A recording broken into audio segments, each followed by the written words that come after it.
Hi welcome to our channel. ప్రస్తుతం మనతో పాటు దాము బాలాజీ గారు సీనియర్ జర్నలిస్ట్ వారితో ఒకసారి మాట్లాడదాం. సార్ నమస్కారం. నమస్తే.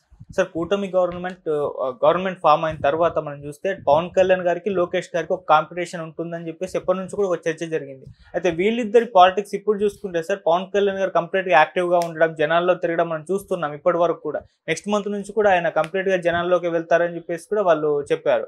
అటు లోకేష్ గారు చూసుకుంటే జనాల్లోకి రావడం చాలా అరుదుగా వచ్చారు, మళ్ళీ ఎక్కువ సోషల్ మీడియా ద్వారానే హ్యాండిల్ చేయడం చూస్తున్నాం. అంటే ఏంటి వీళ్ళ స్ట్రాటజీలు, ఇటు పవన్ కళ్యాణ్ స్ట్రాటజీ లేకుంటే కూటమి స్ట్రాటజీ ఏంటి, ఎటువంటి పాలిటిక్స్ వీళ్ళు అంటే ఎటువంటి వ్యూహాలు వీళ్ళు పన్నుతున్నారు, మీరేం చెప్తారు సార్ వీటిపైన? పవన్ కళ్యాణ్ నిన్న గాలివీడికి వెళ్ళాడు అన్నమయ్య జిల్లాలో. అక్కడ ఎంపీడీఓ జవహర్ రెడ్డి అనే వ్యక్తిని, అక్కడ సుదర్శన్ రెడ్డి అనే వైసీపీ నాయకుడు కొట్టాడని, ఆయన గతంలో ఎంపీపీగా పనిచేస్తాడు, ఇప్పుడు ఎంపీపీ కొడుకు.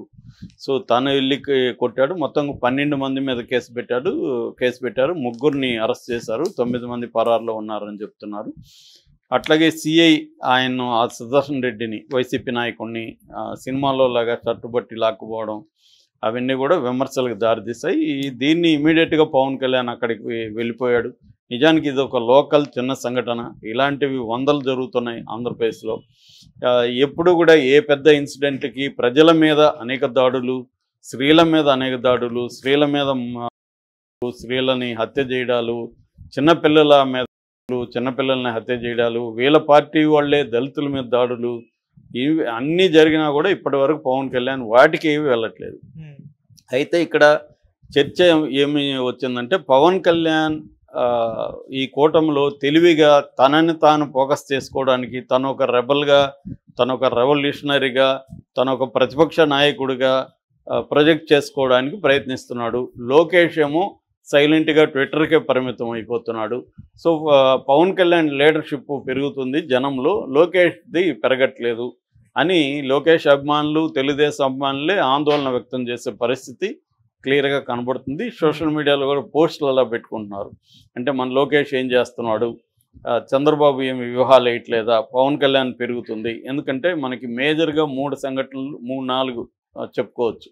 ఒకటి, లడ్డూ టైంలో పవన్ కళ్యాణ్ లడ్డు విషయంలో ఎంటర్ అయిపోయి తను చంద్రబాబుకి వెళ్తున్న పేరుని తను వైపు నుంచి డైవర్ట్ చేసుకుని, తను ప్రాయచిత్త దీక్ష 11 రోజులు చేసి, తను ఒక సనాతన ధర్మం మీద మాట్లాడి తను ఫోకస్ అయిపోయాడు నేషనల్ వైడ్.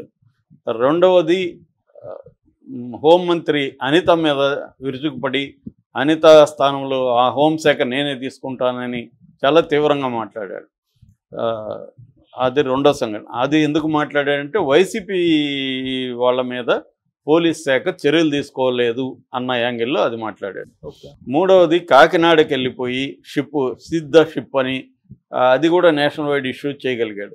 నాలుగవది, ఇప్పుడు గాలివీడు వెళ్ళిపోయి నిన్న మాట్లాడాడు. దాంతోపాటు ఇంకొక ప్రోగ్రాం కూడా ప్రకటించాడు. ఎవ్రీ మంత్ నేను జిల్లాలు తిరుగుతాను, ఎవ్రీ మంత్ గ్రామాల్లో నిద్ర చేస్తాను, ఇదంతా. సో దీనంతా చూస్తుంటే పవన్ కళ్యాణ్ ప్రతిపక్ష నాయకుడేమో అనే ఫీలింగ్ అయితే జనాలకు వస్తుంది. జగన్ కాదు ప్రతిపక్ష నాయకుడు, పవన్ కళ్యాణ్ అని. అయితే పవన్ కళ్యాణ్ జాగ్రత్తగా కానీ ఆయన హిస్టరీ కానీ ముందు నుంచి చూస్తే, పవన్ కళ్యాణ్ జగన్కి యాంటీగానే ఆయన ప్రోగ్రాం ఉంటుంది. ఈ హేట్స్ జగన్. కారణాలు ఏవైనా జగన్ అంటే ఆయన పడదు.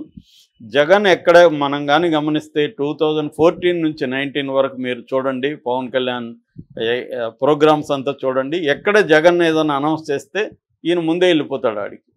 ఇప్పుడు కూడా అంతే. జగన్ మా సంక్రాంతి నుంచి జనంలోకి వెళ్తానన్నాడా, ఈయన కూడా జనంలోకి వెళ్తానంటున్నాడు. ఈయన అధికారంలో ఉన్నా లేకపోయినా జగన్కి పేరు రాకూడదు, జగన్ అధికారంలోకి రాకూడదు అనేది ఏకైక అజెండాగా పవన్ కళ్యాణ్ది కనిపిస్తుంది. అయితే ఇక్కడ ఇప్పుడు మామూలుగా అయితే తెలుగుదేశం వాళ్ళకి ఇది ఆనందమే. ఎందుకంటే జగన్ని దెబ్బతీసి జగన్ పేరు రాకుండా చేస్తే తెలుగుదేశం వాళ్ళకి మంచిదే. కానీ ఇప్పుడు ప్రాబ్లం ఏంటి, పవన్ కళ్యాణ్ రైజ్ అయిపోయి లోకేష్ రైజ్ కాకపోతే రేపు పొద్దున లోకేష్ సీఎం అయ్యేది ఎలాగా అన్న ఒక ఆందోళన తెలుగుదేశం వర్గాల్లో ఉన్నట్టుగా మనకు కనబడుతుంది. అయితే పవన్ కళ్యాణ్ నేను చెప్పిన ఈ 4 సార్లు కూడా ఆయన ఎప్పుడు బయటకు వచ్చాడు, లడ్డు విషయం ఏంటి, జగన్ ఇన్వాల్వ్ అయినాడు కాబట్టి లడ్డులోకి ఇన్వాల్వ్ అయ్యాడు ఈయన కూడా, లేకపోతే ఇన్వాల్వ్ అయ్యేవాడు కాదు. అట్లాగే కాకినాడలో కూడా అక్కడ ద్వారంపూడి చంద్రశేఖర్ రెడ్డి ఇన్వాల్వ్ అయినాడు కాబట్టి అతనికి వ్యతిరేకంగానే ఈయన వెళ్ళి షిప్పు అన్నాడు. అదర్వైజ్ ఈయన ఇన్వాల్వ్ అయ్యేవాడు కాదు. అట్లాగే అనిత విషయంలో ఎందుకన్నాడు, వైసీపీ నాయకుల్ని పోలీసులు సరిగ్గా పట్టించుకోవట్లేదు, వాళ్ళ మీద చర్యలు తీసుకోవట్లేదు అన్న యాంగిల్లోనే కోపం ఎక్స్ప్రెస్ చేశాడు. ఇప్పుడు వెళ్ళింది గాలివీడికి ఎందుకు, ఎవరో ఒక లోకల్ వైసీపీ నాయకుడు ఒక ఎంపీడీఓని కొడితే వెళ్ళాడు అంటే క్లియర్గా పవన్ కళ్యాణ్ మొత్తం ప్రోగ్రామ్స్ అంతా కూడా ఆలోచిస్తే మనం ఆయన ప్రతిపక్షంలో ఉన్నాడేమో, జగన్ అధికారంలో ఉన్నాడేమో అన్న ఫీలింగ్ అయితే వస్తుంది. ఎందుకంటే ఈయన డిప్యూటీ సీఎం, ఈయన వెళ్లాల్సిన అవసరం లేదు అక్కడికి, చర్య తీసుకోవచ్చు. పోలీసులు ఆల్రెడీ సిఐ అతను లాక్కుపోయాడు. నిజానికి వాళ్ళు సిఐ మీద వాళ్ళు కంప్లైంట్లు ఇవ్వాలి లాక్కుపోయారని. మామూలుగా తప్పు చేస్తే లీగల్గా ఆయన మీద చర్య తీసుకోవచ్చు, కానీ ఒక సిఐ సినిమాటిక్గా కొట్టుకుంటా ఎలా లాక్కుపోయాడు కాబట్టి సిఐ మీద చర్య తీసుకోవాలి. ఎందుకంటే వాళ్ళకి విధి విధానాలు ఉంటాయి. మొన్న జడ్జి ఇక్కడ రైతుకు బేడీలు వేసిన దానికే సీరియస్ అయ్యారు పోలీసుల మీద. అట్లాగా వాళ్ళకి ఏంటంటే అనేక సార్లు సుప్రీంకోర్టు తీర్మానాలు ఉన్నాయి, ఒక వ్యక్తిని అరెస్ట్ చేసేటప్పుడు ఎటువంటి విధి విధానాలు పాటించాలి, అవేమీ పాటించలేదు సిఐ. అతను తప్పు చేశాడో లేదనేది కోర్టులో తేలాలి. సిఐ ఎవడు కొట్టుకోట్లో పోవడానికి అంటే దాని మీద కూడా పవన్ కళ్యాణ్ వెళ్ళిపోయాడంటే అర్థమైందంటే అతను ప్రతిపక్ష నాయకుడిలాగా ఫీల్ అవుతున్నాడు. దేనికి ఎప్పుడు ఫీల్ అవుతున్నాడు, వైసీపీకి ఎక్కడన్నా పేరు వచ్చినా, వైసీపీ వాళ్ళు ఇన్వాల్వ్ అవుతున్నారన్నా, జగన్ ప్రజా ఉద్యమాలు చేస్తున్నారన్నా దాన్ని అడ్డుకోవడానికి పవన్ కళ్యాణ్ యాక్టివ్గా జమ్మలోకి వెళ్తున్నాడు. ఇది క్లియర్గా కనిపిస్తుంది. అయితే దీనివల్ల లోకేష్కి చిన్న గీత అయిపోతుంది. ఎందుకంటే ఇక్కడ జగన్ ఎదుర్కొనేది ఏకైక నాయకుడు పవన్ కళ్యాణే అన్న ఫీలింగ్ వస్తుంది. ఈ లోకేష్కి ఏమో అది లేదు. లోకేష్ ఇప్పటివరకు ఎవరు రాశారు, 4 సార్లు వాళ్ళు తెలుగుదేశం వాళ్ళే రాశారు. లోకేష్ 4 సార్లు విదేశాలకు వెళ్ళాడు, ఒక్కసారి మాత్రమే అప్సీలకు వెళ్ళాడు, మిగతా 3 సార్లు అనప్సీలకు వెళ్ళాడు. ఇక్కడ అసలు కనబడట్లేదు బయట అని వాళ్ళే, ఇది బాధతో రాసిన వ్యవహారం. అంటే పవన్ కళ్యాణ్కి పేరు వస్తుంది, పవన్ కళ్యాణ్ ఒక రెబల్లాగా జగన్ ఎదుర్కొన్న ఏకైక మగవాడలాగా పవన్ కళ్యాణ్ బయటకు వస్తున్నాడు, వీళ్ళు ఎక్కడా రావట్లేదు అనేది. అయితే చంద్రబాబు ఏంటంటే చంద్రబాబుకున్న రాజకీయ అనుభవం వేరు. సో ఆయన ఏంటంటే ఇప్పటి వరకు జగన్ ఉద్యమాలు ఏమీ చేయలేదు, ఏదో మాట్లాడుతున్నాడు. ఇప్పుడు ఆయన 6 నెలల తర్వాత ఉద్యమాలు ప్రకటించాడు పల్లెలకి.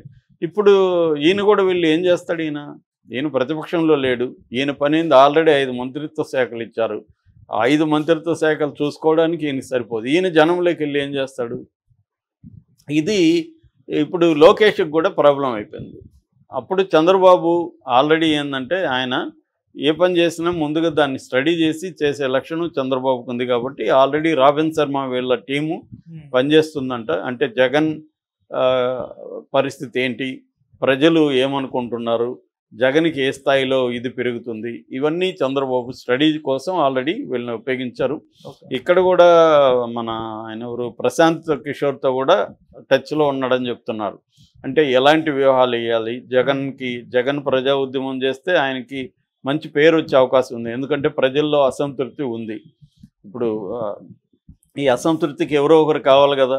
ఎందుకు అసంతృప్తి ఉందంటే వాళ్ళే రాస్తున్నారు తెలుగు. ఇదే రాధాకృష్ణ రాశాడు, అసంతృప్తి లేదు సంతృప్తి కూడా లేదని రాధాకృష్ణ రాశాడు. అంటే సంతృప్తి లేదనేది అయితే క్లియర్గా అర్థమవుతుంది. ఇక ఈనాడైతే సంతృప్త స్థాయి పడిపోయింది, 70 నుంచి 20-25 పడిపోయిందని ఈనాడు రాసింది. అంటే క్లియర్గా ఏంటంటే ఎప్పుడైనా కూడా నిజానికి ఎవరు మొన్న విశ్లేషిస్తున్నారు, ఆంధ్ర ప్రజల్ని ఎవరు కూడా సాటిస్ఫై చేయలేరని. ఎందుకు చేయలేరంటే ఎక్కువ హామీలు ఇస్తే చేయలేరు. ఎప్పుడైనా కూడా మీరు హామీ లేకపోతే వాళ్ళకి కూడా అంత ఇది ఉండదు. ఎందుకు ఓట్లు వేస్తారు, హామీలు ఎక్కువ ఇస్తేనే కదా ఓట్లు వేస్తారు. జగన్ 70,000 కోట్లు సంవత్సరానికి ఖర్చు పెడుతుంటే చంద్రబాబు 1,20,000, 1,30,000 కోట్లు నేను ఖర్చు పెడతానని అన్నిటినీ పెంచేస్తూ హామీలు ఇచ్చారు.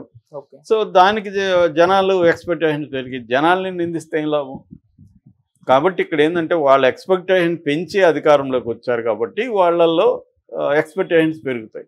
ఇప్పుడు ఆ ఎక్స్పెక్టేషన్స్ ఇవ్వనప్పుడు జగన్ ఏమి వాడుకుంటాడు, నేను ఇచ్చేది కూడా ఇవ్వలేదు, వాళ్ళు ఇస్తామనింది ఇవ్వలేదు, నేను ఇచ్చేది కూడా మీకు పోయింది, ఉన్నది పోయే వస్తుంది అనుకున్నది పోయింది అనేది జగన్ జనంలోకి తీసుకెళ్తారు. కాబట్టి జనం కూడా జగన్ చెప్పింది కరెక్టే, మనం అనవసరంగా జగన్ని కాదనుకోవడం వల్ల మనకి నష్టం వచ్చింది అనుకునే అవకాశం ఉంది.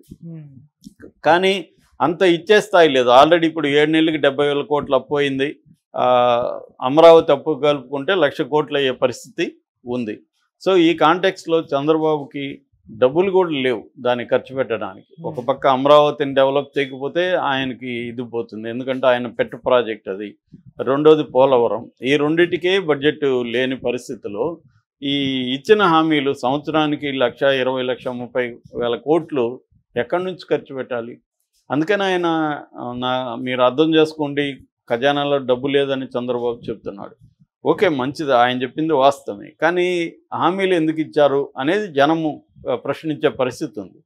దీన్ని జగన్ చేస్తున్నాడు. దీన్ని అడ్డుకోవడానికి పవన్ కళ్యాణ్ ట్రై చేస్తున్నాడు. కానీ పవన్ కళ్యాణ్కి కూడా నాకు తెలిసి అర్థమవుతుంది జనాల్లోకి వెళ్తే. ఎందుకంటే జగన్ అధికారం ఉన్నప్పుడు పవన్ కళ్యాణ్ ప్రశ్నించడం వేరు, వీళ్ళే అధికారం ఉన్నప్పుడు జగన్ని ప్రశ్నిస్తూ నేను జనాల్లోకి వెళ్తానని వేరు. జనాలు నిలదీస్తారుగా పవన్ కళ్యాణ్ కూడా. నువ్వు కూడా ఉన్నావు, గ్యారంటీ అన్నావు కదా, ఏమి నీ హామీలు ఏమైనా అడగరా? జనాలు అడుగుతారు ఖచ్చితంగా జనాలు వెళ్తే. ఇప్పుడు అట్లాగే ఇక్కడ మొన్న దాడులు జరిగాయి, నువ్వు ఎందుకు రాలేదని కూడా జనాలు అడుగుతాడు. సో ఇది ఒక రకంగా పవన్ కళ్యాణ్కి కూడా ఇబ్బందికరంగా మారే పరిస్థితి ఉంది. చంద్రబాబు ఇవన్నీ ఆలోచించుకొని ఆచితూచి వ్యవహరిస్తున్నాడు. అంటే పవన్ కళ్యాణ్కి ఏ స్థాయి పేరు వస్తుందని ఆయన కూడా అంచనా వేసుకొని దాన్ని బట్టి ఆయన వెళ్తున్నాడు తప్ప, ఈ కేడర్ ఏమవుతుందంటే కేడర్కి ఉత్సాహం ఎక్కువ ఉంటుంది, ఆవేశం కూడా ఎక్కువ ఉంటుంది. అంటే పవన్ కళ్యాణ్కి పేరు వస్తూ ఉంది, మన నాయకుడికి పేరు రావట్లేదు కదా అనేది వీళ్ళకున్న ఇది. సో కొంతకాలం తర్వాత నాకు తెలిసి అది పోతుంది. కొంత స్టడీ చేస్తున్నాడు ఆల్రెడీ చంద్రబాబు. స్టడీ చేసిన దాన్ని బట్టి నాకు తెలిసి మెల్లమెల్లగా ఒక్కొక్క పథకాన్ని టైంను బట్టి అమలు చేసుకుంటూ వస్తాడు చంద్రబాబు ఖచ్చితంగా. సో అప్పుడు ప్రజా వ్యతిరేకత అనేది ఎలా తగ్గించుకోవాలనేది చంద్రబాబు ఆల్రెడీ స్టడీ అనేది మొదలుపెట్టాడు.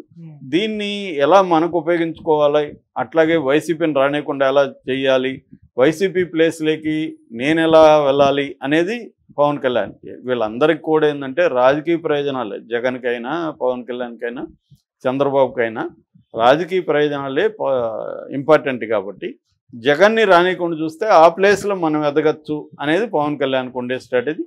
ఈవెన్ కేంద్రం కూడా దీన్ని క్లోజ్గా అబ్జర్వ్ చేస్తుందని చెప్తున్నారు. కేంద్రం కూడా ఏంటంటే ఎవరు వీక్ అయితే ఆ ప్లేస్లోకి బీజేపీ బలపడాలి. ఆంధ్రప్రదేశ్లో ఏంటంటే బీజేపీ అంటే నథింగ్ బట్ పవన్ కళ్యాణే. పవన్ కళ్యాణ్ లేకుండా బీజేపీ ఉండదు, బీజేపీ లేకుండా పవన్ కళ్యాణ్ లేడు. వాళ్ళిద్దరికి ఆ స్థాయి అవినాభావ సంబంధం ఉంది. ఎందుకంటే పవన్ కళ్యాణ్ని సీఎం చేసైనా అక్కడ బీజేపీ అధికారంలోకి రావాలనేది లాంగ్ టర్మ్ ప్లాన్. సో ఇందులో ఎవరు బలహీనపడతాయి అంటే అది ఓపెన్గా ఇంతకుముందు కూడా చెప్పారు. తెలుగుదేశం బలహీనపడినా